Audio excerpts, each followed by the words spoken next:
నా పేరు వి లోక్షిత. నేను మాంటేశ్వరి స్కూల్లో 6వ తరగతి చదువుతున్నాను. ఇప్పుడు నేను మీకు ఒక నీతి కథ చెప్పబోతున్నాను. గురువు గారి సందేశం. ఒక రోజు గురువుగారు మరియు తన ప్రియ శిష్యుడు దగ్గరలో ఉన్న ఒక అడవికి వెళ్లాడు. అప్పుడు నడుస్తూ నడుస్తూ గురువు గారు ఒక చోటు ఆగిపోయారు. అప్పుడు 4 మొక్కలను చూస్తాడు. ఒకటి అప్పుడే ఆకులు తొడుగుతున్న చిన్ని మొక్క, రెండవది దానికన్నా కొంచెం పెద్దది, మూడవది దానికన్నా ఇంకొంచెం పెద్దది, 4వది బాగా ఎదిగిన చెట్టు. అప్పుడు గురువుగారు తన ప్రియ శిష్యుని పిలిచి, చూడు నాయనా, ఇవన్నీ మొక్కలను లాగేసే అని అడుగుతాడు.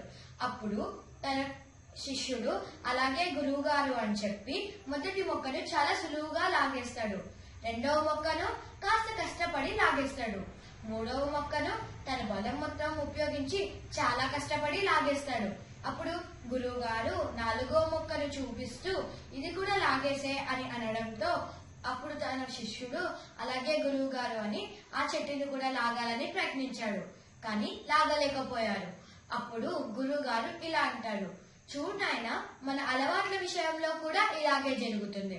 మన చెడు అలవాట్లు పాతపడితే వదిలించుకోలేం.